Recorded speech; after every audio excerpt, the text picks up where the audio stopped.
For years, Western investors have almost forgotten something that they are now being reminded of the hard way, that China is a communist country.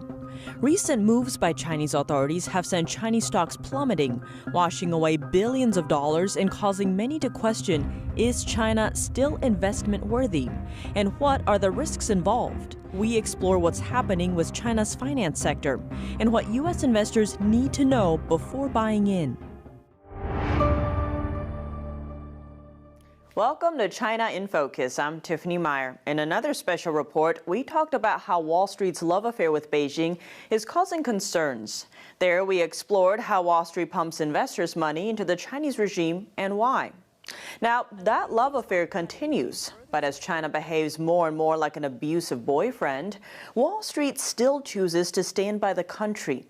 In this special report, we look at how American investors are losing billions of dollars because of Beijing's recent attacks on several of its own industries, how big names on the street are still vouching for China, and whether China is still investment worthy at this point. But first, a quick recount of what's happening. As the Chinese regime continues stomping on its domestic companies, many of which receive Western investment. Machine would do better. It all started last year with Chinese billionaire Jack Ma and his financial tech giant Ant Group. China putting the brakes on the world's biggest IPO. Ant Group's listing in both Shanghai and Hong Kong have been suspended. The shares Ant Group had already distributed to American investors simply went up in smoke. Next, it was food delivery giant Meituan. Chinese authorities launched an investigation into the company. Their reasons? What regulators are saying is that Meituan has been involved in, and this is the allegation at least, anti-competitive practices. Then last month, a company Western investors were super excited about, Chinese ride-hailing app Didi. Well, Didi's share sale is the biggest by a Chinese company since Alibaba IPO'd in 2014. An IPO, or initial public offering, is where a company sells part of its ownership stake to investors in exchange for their investment. But just days after Didi's IPO, the Chinese regime ordered all of its smartphone apps to be removed from app stores and opened an investigation into the company. Soon after, Chinese state media outlets suddenly started lashing out against a video game owned by Chinese tech giant Tencent, calling it spiritual opium. And then comes the authorities' war against China's private tutoring industry, another fast-growing darling for Western investors. U.S. shares of Toll Education and New Oriental Education each dropped more than 50%. Both provide tutoring and test prep services in China.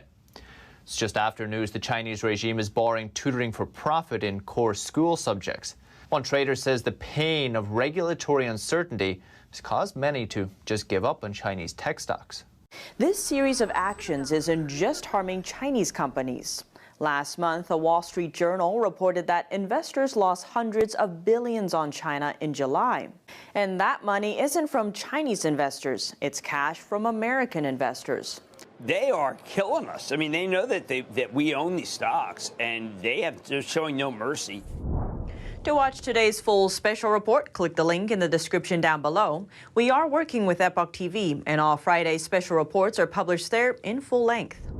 Now we turn to today's daily news. An island country in the Western Pacific Ocean reportedly plans to tap U.S. funding to construct an undersea communication cable. That's according to unnamed sources. They told Reuters the country rejected a Chinese company-led proposal that U.S. officials deemed a security threat. NTD's Patrick Hayden has more. The Federated States of Micronesia will access U.S. funding to build underwater communication cables. They rejected a proposal from a Chinese company, which U.S. officials deemed a security threat.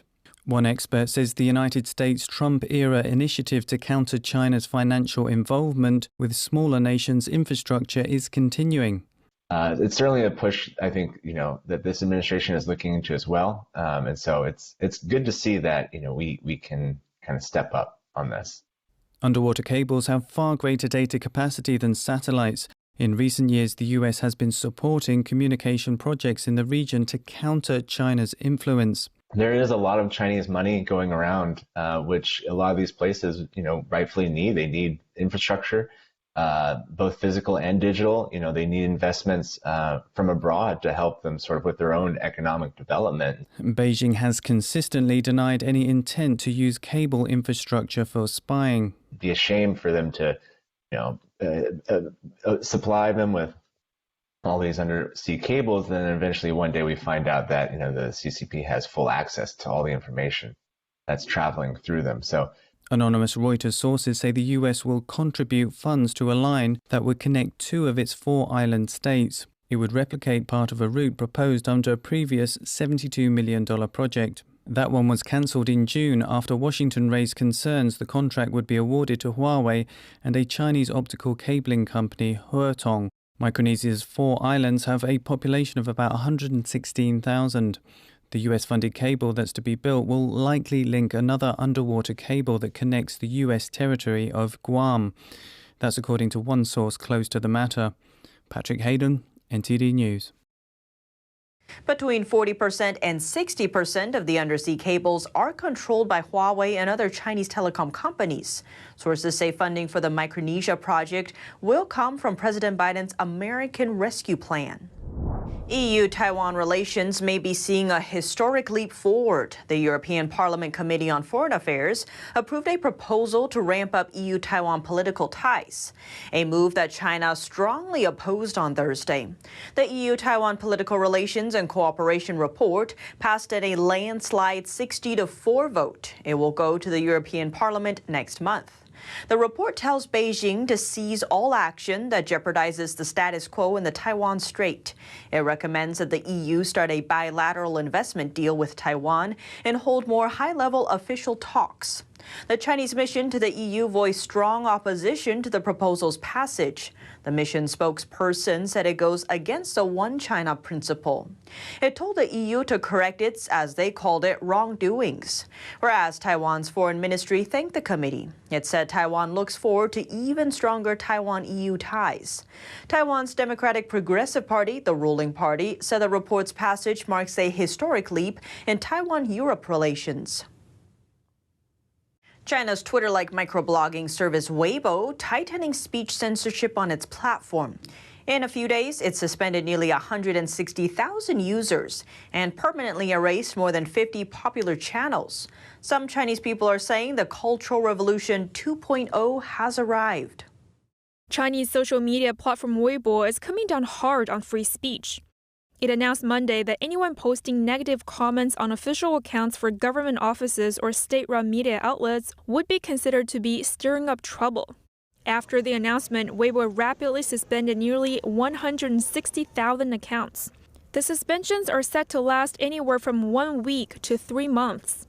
2 days later, Weibo made another announcement, this time targeting media that publishes financial content. Weibo permanently banned 52 accounts in the first batch of its clampdown. These are accounts with large number of followers.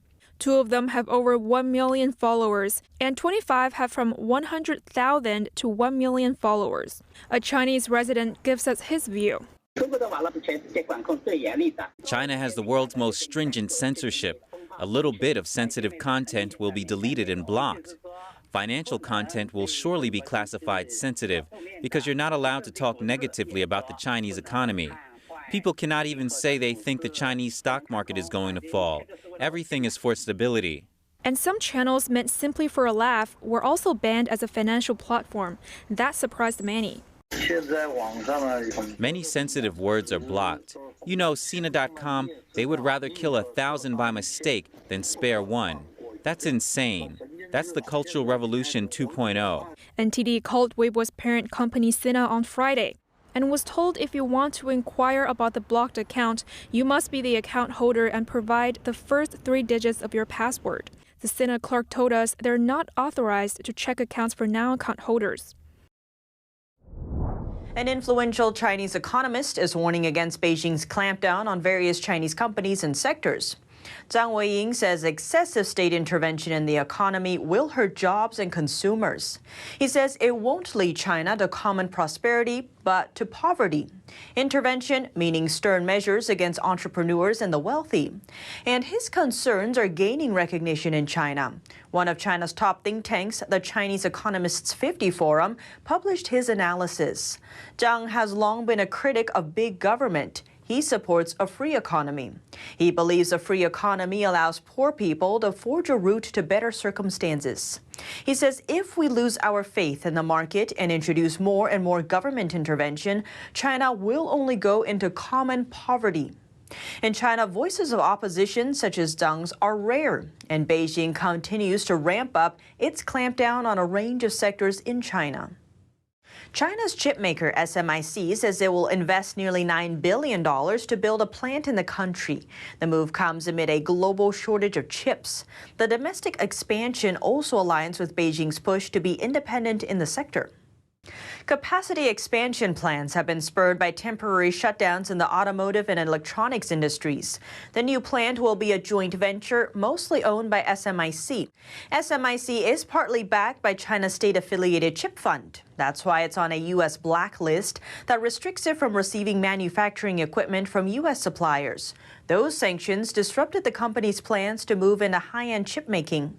But due to the global chip shortage, its financial performance has remained strong.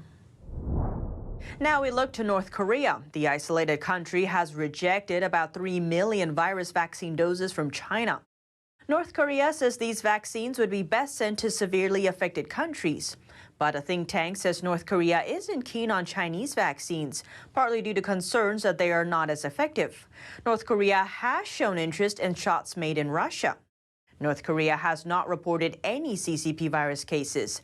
It has enforced strict lockdown measures, including border closures and domestic travel curbs. The figures from North Korea cannot be independently verified.